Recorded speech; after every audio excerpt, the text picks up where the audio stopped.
On a freezing winter day, snow covered the streets like a thick, heavy, suffocating blanket. The wind howled through narrow alleys, its sound echoing like nature's cries, biting into the flesh of anyone exposed to the harsh cold. Streetlights, coated in white snow, emitted a faint glow, insufficient to dispel the darkness and frost that enveloped the city. The streets were nearly deserted, with only a few hurried cars skimming across the icy roads, leaving behind fleeting trails of mist that quickly dissolved into the frigid air. Amidst this desolate scene, an old man, around 75 years old, shuffled slowly through the snow-covered streets. He wore a set of worn-out clothes that had once been sturdy, but now were faded and tattered. His thick coat, meant to shield him from the biting cold, was far past its prime, with a large tear on the shoulder and loose threads fraying along the edges. The buttons seemed ready to fall off with a mere tug, bearing the weight of time and the harshness of life. His frail, stooped figure reflected the burdens of age that seemed to bend not just his body but his very will. Leaning heavily on an old wooden cane, each step he took was labored, as if carrying the weight of his weariness and the heavy memories of a lifetime. The thick snow underfoot made every step a struggle, his worn-out shoes sinking into it, leaving faint footprints that the wind quickly erased. His breath, visible in the freezing air, appeared as fragile puffs of smoke, vanishing almost instantly. The wind picked up, scattering snowflakes into the air and stinging his weathered face. The wrinkles on his face, etched deeply by time and hardship, now reddened further under the biting cold. His bony, trembling hands gripped the cane tightly, as if letting go would mean collapsing. Yet his eyes, deep and contemplative, remained fixed ahead, as though searching for something, a destination or a sense of solace from the bone-chilling cold. The street before him was eerily quiet. Houses along the road had their doors shut tightly, with faint yellow light seeping from the windows, creating an illusion of warmth that only heightened his loneliness. Occasionally, a gust of wind would shake the barren branches along the path, causing clumps of snow to fall, making faint noises in the oppressive silence of the winter day. In the distance, the faint chime of church bells resonated through the snow-covered expanse. Though soft, the sound seemed to carry a hint of warmth, a reminder that even in a cold world, hope persisted. The old man paused, leaning on his cane, his legs trembling after the long journey. The wind continued to blow, but he seemed no longer to feel the cold. His quiet, introspective gaze followed the direction of the bells, as if seeking out a distant memory or an answer only he knew. After a brief rest, he resumed his walk. The tap of his cane against the frozen pavement created a rhythmic echo, blending with the crunch of snow under his feet. Each step he took was a testament to human resilience against adversity, a journey whose purpose only he understood. The city seemed to sleep under its thick blanket of snow, yet the old man, with his weary steps and steadfast heart, pressed forward, slow but unyielding. The night grew darker, and the cold became even more unforgiving. Yet within that frail, solitary figure, an invisible strength propelled him forward, overcoming every obstacle to continue his journey.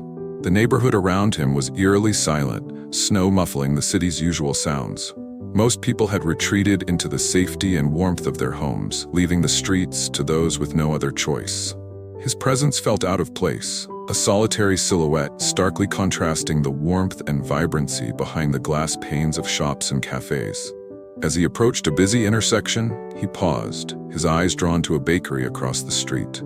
Warm golden light spilled out onto the snow-laden sidewalk, reflecting off the icy road. The frosted glass windows revealed faint outlines of tempting baked goods. On the shelves, intricately decorated cakes shimmered under the glow of lights. Rows of golden brown loaves and pastries with flaky crusts seemed to beckon passers-by. The aroma of freshly baked bread wafted into the cold air, cutting through the chill and evoking a comforting sense of familiarity. That smell brought back memories of better times, days when he could freely enjoy simple pleasures like a fresh loaf of bread. His stomach churned, a painful reminder that it had been far too long since he'd had a proper meal. His gaze lingered on the bakery longer than he intended. Adjusting his cane, he cautiously stepped onto the slippery road. Each step was deliberate and careful, as if he feared falling, or perhaps feared what awaited him on the other side. Reaching the bakery's door, he stopped. His reflection on the shiny glass caught his eye. A tired old man with a weathered face, worn-out clothes, and eyes brimming with untold stories no one cared to hear. Taking a deep breath, he summoned all his courage and pushed the door open. A small bell rang, announcing his arrival. The warm air inside immediately enveloped him, a stark contrast to the biting cold outside. The scent of butter, sugar, and vanilla filled the space, mingling with the soft jazz music playing from a speaker in the corner. The bakery's interior was immaculate and inviting, with polished marble countertops and shelves gleaming under warm yellow light. The chatter of well-dressed patrons filled the room, their laughter and conversations adding to the cozy ambiance. But as the old man entered, the lively noise ebbed, then faded. Eyes turned toward him, filled with curiosity and disdain. The bakery's warmth suddenly felt colder. Patrons, clad in tailored coats and polished shoes, regarded him with irritation, as if his mere presence disrupted their perfect space. A group of young men by the counter exchanged mocking glances. One nudged his friend, speaking loudly enough for all to hear. "Look at that!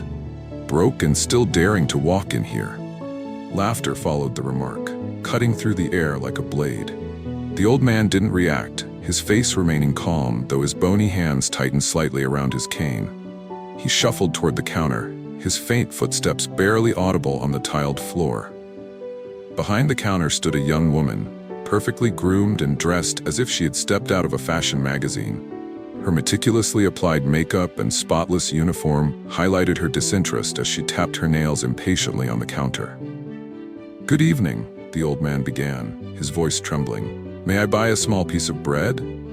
The young woman raised an eyebrow, her eyes scanning him from head to toe as if assessing his worth. "Do you have enough money?" she asked, her tone laced with sarcasm. "This isn't the cheap kind, you know." A few patrons chuckled at her remark, adding to the humiliation. The old man's trembling hand reached into his pocket, slowly pulling out a crumpled, worn banknote. "This is all I have," he said, extending the note with shaking hands. "Will it be enough?" Her lips curled into a smirk as she pressed a button to summon the manager. Moments later, a stern-faced middle-aged man appeared, his sharp gaze falling on the old man before he spoke curtly. "I'm sorry, but we don't serve people like you." The old man lowered his head, silent, and turned to leave. His cane tapped lightly on the floor, accompanying his retreat. Behind him, laughter and murmurs resumed, but he carried on without a word, his dignity intact, though his spirit weighed down. Yet as he reached the door, the faint jingle of his worn shoes caught the attention of a young couple nearby. They noticed the faint gleam of a metal affixed to his shoe, dimly lit in the warm light. "Sir," the young man called out, his voice breaking the murmurs, "are you a veteran? Stay tuned for part 2.